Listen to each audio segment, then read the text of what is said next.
As many know, Marcus Aurelius was the emperor of Rome from 121 to 180 before Christ. During his rule, Aurelius found the time to write a series of autobiographical texts, now known as the Meditations, which are considered one of the greatest works of philosophy. That's why in this video, we'll be using some of his wisdom as motivation to talk about 10 things we should do to wake up early. Before we dive in, please check your subscription. This video is of paramount importance, even for those who already wake up early. Rest assured you will take something valuable from these topics. And as usual, don't be weak. Stay until the end.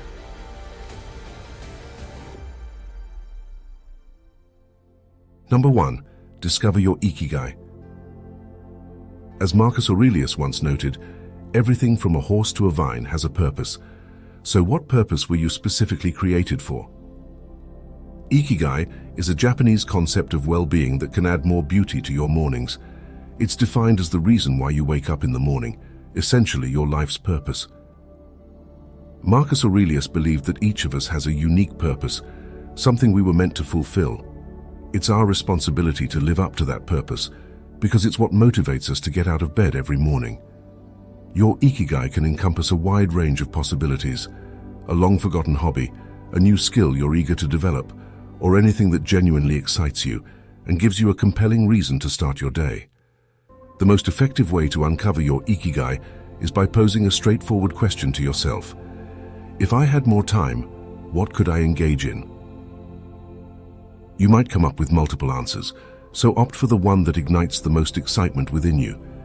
Is it something you can dive into before your day officially begins, while the world is still peaceful and you have ample time to pursue this activity that fills you with enthusiasm? Over time, this practice will help you foster meaningful social connections, engage in positive challenges, alleviate stress, maintain physical fitness, nurture your creativity, and keep the specter of depression at bay. You need to provide yourself with a compelling reason to rise each morning, something that genuinely excites you.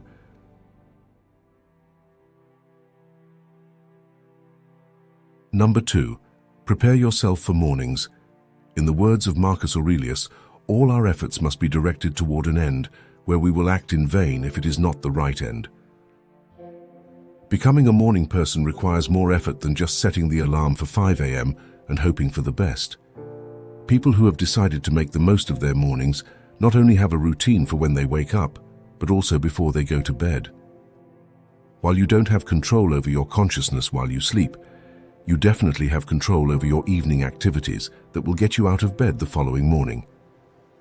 You can start by minimizing the time you spend watching TV and using your phone before bedtime, and by keeping everything ready for the morning. For example, if you plan to go to the gym, lay out your workout clothes before going to bed. By preparing your clothing the night before, you save energy the next day. If you exercise in the mornings, it will be tough to skip a workout when your gym clothes and sneakers are at the foot of your bed when you wake up. This is a 2-minute exercise that will save you energy in the morning. You can also use your evening time to resolve any unresolved issues. Having unresolved issues will not only have your mind racing before you go to sleep, but also lead to waking up stressed out. It's better to spend whatever time is needed to resolve any issues before you go to bed. This will help your focus as you get into your morning routine. By making small sacrifices, you can be on your way to becoming a morning person and squeezing the most out of your day to be more productive. Number 3. Steer clear of morning distractions. As Marcus Aurelius advises, channel every minute of your morning like a Roman, like a true individual, by focusing solely on the task at hand and liberating yourself from all other diversions. Some mornings, you wake up feeling as though you're being tugged in countless directions. Typically, distractions of all kinds vie for your attention: an array of unread emails, the allure of a fresh episode from your favorite TV series, the incessant ringing of your phone, incoming text messages, a sink full of unwashed dishes, unpaid gas and electric bills, and the list goes on. No matter how early you rise, distractions will come your way. There might be days when you're convinced that the universe is conspiring to hinder your pursuit of anything substantial. Most often, These distractions are things that genuinely need attention, but may not necessarily align with your immediate focus at that moment.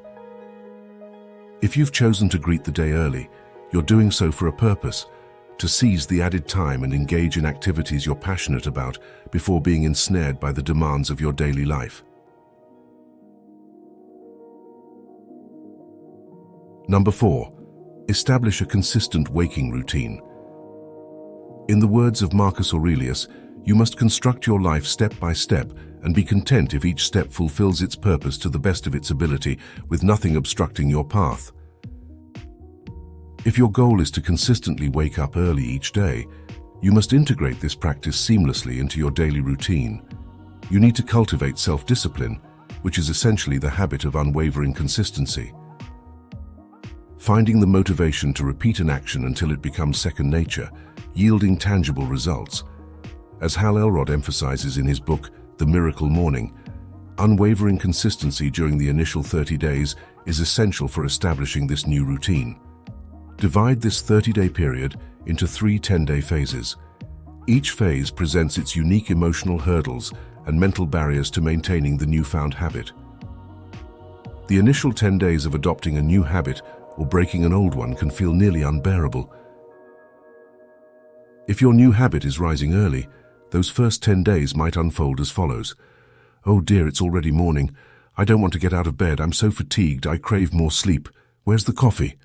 Followed by a press of the snooze button. The challenge for most individuals lies in their failure to recognize that these seemingly unbearable initial 10 days are merely transitory. Once you successfully navigate through this most demanding phase, you enter the second 10-day stage, which is notably more manageable. Although days 11 through 20 may not be without their challenges, they become less uncomfortable and require continued discipline and commitment on your part.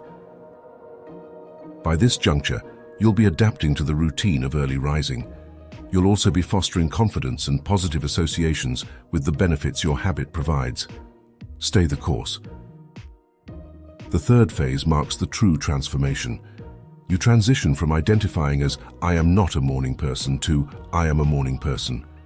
Rather than dreading the morning alarm, you'll eagerly rise and start your day when it sounds, fueled by the experience of consistently following this routine for more than 20 consecutive days, with tangible benefits becoming increasingly evident.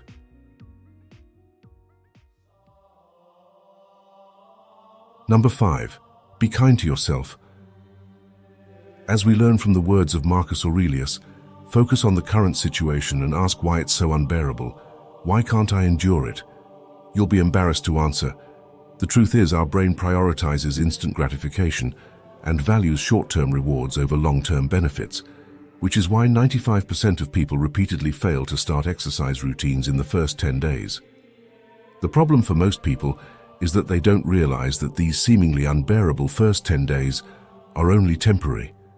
Instead, they think that it's how it will always be, telling themselves that if the new habit is so painful, it's not worth it. Which is why when we fail to wake up early on one day, we often say to ourselves that we'll start waking up early from next Monday or next month. We need to understand that our ability to keep going molds us into a disciplined and strong person. A bad day doesn't have to become a bad week, and a bad week doesn't have to become a bad year. We need to realize that the new day comes with a new life and another opportunity to be better. Don't blame yourself for waking up late today and start waking up early from tomorrow. Number 6. Practice voluntary hardships. Marcus Aurelius says we should discipline ourselves in small things and progress to things of greater value. If you have a headache, practice not cursing. Don't curse every time you have an earache. I'm not saying you can't complain, just don't complain with your whole being. Voluntary hardship means constantly testing ourselves and making life routinely uncomfortable in some way, hardening ourselves for the day we may need to live it for real. To wake up early, you can practice voluntary hardships, like placing your alarm clock far from your bedside. If it's right next to your bed, you'll shut it off or hit the snooze button. Never hit snooze. If it's far from your bed, you'll have to get up to turn it off, and by then you're already awake. Now all you have to do is stay up. Get out of the bedroom as soon as you shut off the alarm. Don't allow yourself to rationalize going back to bed. Just force yourself to leave the room, and if you have a hard time getting going in the morning, take a cold shower. You'll see how quickly it wakes you up. The cold water increases circulation in your body, which leads to a higher demand for oxygen. You'll automatically start breathing deeper, and this fights off fatigue. If you are here, thank you very much. Don't miss the chance to redefine your financial future. Grab the Path of the Prosperous Stoic ebook now. Click the link in the first pinned comment and unlock a path to lasting abundance. Keep watching. Number 7. Seek out an accountability partner. In the words of Marcus Aurelius, even mingling with individuals of strong character can help shape your life in their image. When you recognize that your objective is to rise early, having a reliable accountability partner becomes crucial in your pursuit of goals. There's one skill that rises above all others: the ability to hold yourself accountable. An accountability partner is someone who guides another person to help them honor their commitments. Your accountability partner could be a friend, family member, or colleague who has already accomplished the goal you're striving for. In such a scenario, your accountability partner will assist you in maintaining consistency with your morning commitments and monitoring your progress. When selecting a partner, aim for someone who shares your level of commitment, holds similar values, can align with your schedule, and genuinely desires to aid your success in adhering to your morning routine. An accountability relationship is consistently rewarding because knowing you'll be answerable to someone emotionally and energetically invested in your triumph keeps you on the right track, even when faced with challenges. Number 8. Reflect on mortality. It might sound weighty, but Marcus Aurelius advises us that, as it's conceivable you could depart from life at any moment, you should conduct every action and thought accordingly. Stoics routinely embrace the notion of keeping the prospect of death in mind, and you too can incorporate this practice into your daily mornings. In Stoic philosophy, there exists a term known as memento mori, which translates to remember that you will die. The one enduring truth, irrespective of wealth, success, religiosity, or philosophy, is that death awaits us all. The aim of this reminder isn't to dwell in morbidity or invoke fear, but to inspire, motivate, and provide clarity. This morning ritual will help you maintain focus on things of genuine significance: your inner principles, your home, your wealth, your fame. These are transient and can be stripped away at any moment. The sole possession that remains beyond reach is your character. It's your character that defines and guides us throughout life. A person can rise or fall based solely on the virtues or flaws of their character, and it's often this that leaves a lasting legacy. Hence, the notion of reflecting on your mortality will keep you grounded, much like Steve Jobs did each morning. Look in the mirror and ask yourself, if today were the last day of my life, would I want to do what I'm about to do today? And if you find yourself answering no on too many consecutive days, then you'll know you need to make swift changes. Number 9. Practice negative visualization. As advised by Marcus Aurelius, when you wake up in the morning, tell yourself that the people you will deal with today will be meddling, ungrateful, arrogant, dishonest, jealous, and surly. They are like this because they can't tell good from evil. Instead of imagining an ideal society, the Stoics see the world as it is. Negative visualization is all about keeping your expectations up front and being much more honest with yourself. What could go wrong? How could you handle such scenarios? Can you overcome or plan for them? When you prepare for the worst, you are in a better position to deal with disaster if and when it does arise. For example, you go to work and your boss is treating you badly. But since you've already visualized this scenario in the morning, you're always prepared for your boss to be difficult and uncooperative. As a result, you'll be very pleased when he unexpectedly treats you well. But even if he never does, you'll be prepared and always able to keep your cool. Visualizing negative occurrences makes you fear them less, leaves you less anxious when they happen, and mentally prepares us to deal with the crises should they come along. You'll also find yourself feeling elated on the occasions where they don't occur. Number 10. The last but not least. Appreciate your life. In our concluding statement from this video, Marcus Aurelius remarks, "I owe to the gods my gratitude for having bestowed upon me good grandparents, good parents, a good sister, good teachers, and the opportunity to associate with good family members and friends, a bounty of nearly all things good." Marcus Aurelius demonstrates profound honesty and humility in acknowledging how he acquired his values and ethics, expressing deep gratitude to those who contributed to shaping his character. We can follow suit by maintaining a gratitude journal.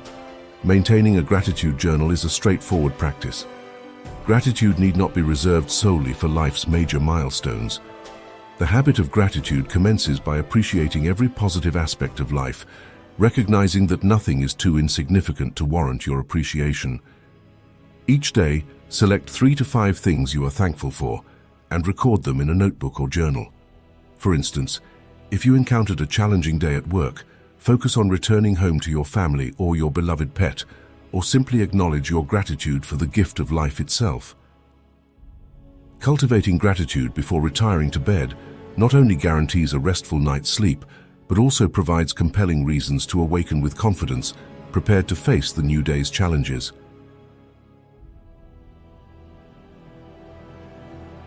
If you've stayed with me until here, I need to know that you've been strong. Comment "Dare me" so I can see you. I'll try to respond to everyone. Check your channel subscription. Become a member and support us even more. For your attention, my sincere thanks. Stay with the Creator.